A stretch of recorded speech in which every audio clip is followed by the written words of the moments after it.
ship runs out of ocean and the vessel runs aground. Lands where we know the boat is found. Now there's nothing unexpected but the water giving out. Land's not a word we have to shout, but there's something beside the shoreline, moving across the beach and coming up from the shipwreck, making as if to say, women and men.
An important warning.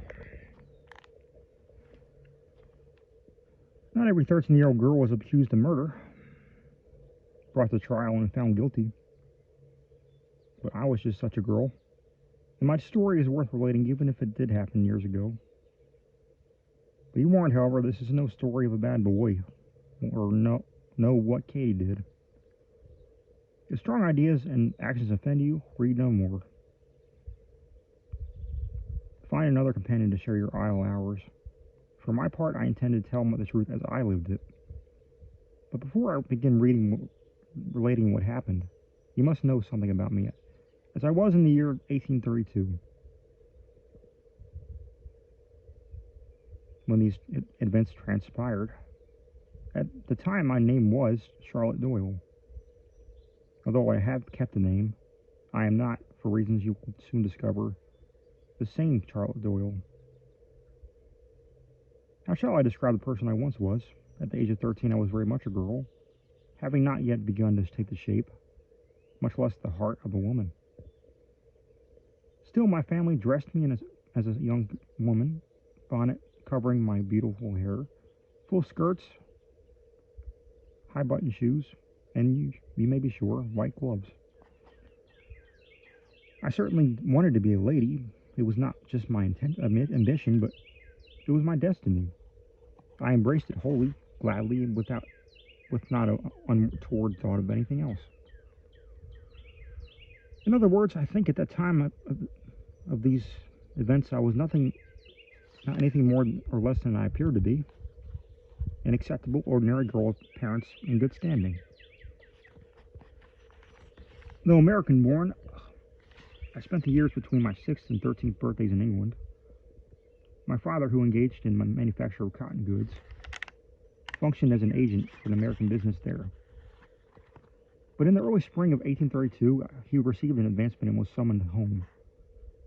My father, an ardent believer in regularity and order, decided it would be better if I finished out my school term rather than break it off mid-year. My mother, whom I never knew to disagree with him, accepted my father's decision. I would follow my parents, as well as my younger brother and sister, to our true home, which was in Providence, Rhode Island. Lest you think that my parents' judgment was rash in allowing me to travel without them, I will show you how reasonable and even logical that their decision was. First, they felt that by my remaining a boarder at the Barrington School for Better Girls, Miss Weed, eminent and most proper headmistress, I would lose no school time. Second, I would be crossing the Atlantic, a trip that could last anywhere from 1 to 2 months, during the summer when no formal education took place. Third, I was to make a voyage upon a ship owned and operated by my father's firm. Fourth, the captain of the ship had acquired a reputation, so my father informed me, for quick and profitable Atlantic crossings. Then there was this. 2 families known to my parents had also booked the passage on the ship.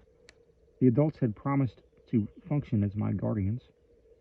Having been told only these families included children, 3 lovely girls and a charming boy, I had looked forward to meeting them more than anything else.